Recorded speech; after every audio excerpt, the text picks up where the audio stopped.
নমস্কার বন্ধুরা, কেমন আছো সবাই? আশা করি ভালো আছো। একটা মিষ্টি সকালে আমি তোমাদের সবাইকে জানাই গুড মর্নিং। তো আমি এখন আছি বাপের বাড়ি, আর আজকে আমি খুব সকাল সকাল উঠে পড়েছি। দেখো সূর্যটা দেখা যাচ্ছে। আর আজকে হচ্ছে সরস্বতী পুজো। আর আজকে শুধু সরস্বতী পুজোই নয়, আজকে আরও একটা বিশেষ দিন আমাদের জন্যে, যার জন্য আমি এখন বাপের বাড়িতে আছি।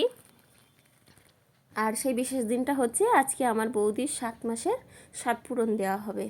তো সকালবেলা সেই সব অনুষ্ঠানের জন্য সবাই দেখো সবজি আনাজ কাটতে বসে গেছে। আর আমি এদিকে মেয়ে দুটোকে হলুদ শাড়ি লাল ব্লাউজ পরিয়ে সাজিয়ে দিয়েছি।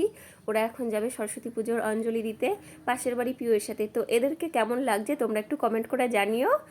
আর এরা তো চলে গেল স্কুলে। আমি এইদিকে রান্নার কাজের দিকে একটু হেল্প করতে থাকলাম, মশলা টশলাগুলো মিক্সিতে বেটে দিচ্ছিলাম। এরপর বৌদির বাপের বাড়ির লোকজন সব চলে এসেছিলো, আর বৌদিকে স্নান টান করিয়ে সরা বেঁধে বৌদির কোলে দিয়ে ঘরে তুলছিল। আমাদের এইদিকে এসব নিয়ম আছে। তারপরে ওই সেই সরা যারা ঠাকুমা দিদিমা হবে তাদের কোলের মধ্যে দিতে হবে।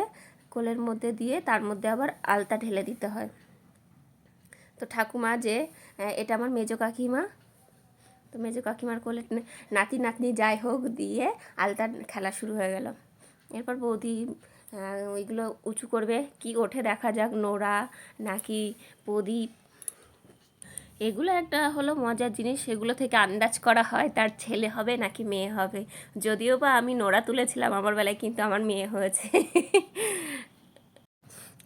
তারপরে থালাতে পায়েস ঢাকা থাকে, সেটা দেখে বোঝার চেষ্টা করা হয় যে মেয়ে হবে না ছেলে হবে। পায়েসটা যদি ফেটে যায় তাহলে নাকি মেয়ে হয়, আর পায়েস যদি না ফাটে তাহলে ছেলে।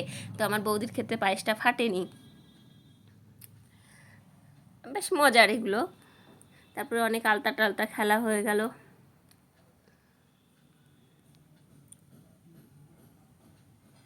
তারপর আমার মাসির কোলে দিচ্ছে তার নাতি ছেলে কিংবা নাতনিকে।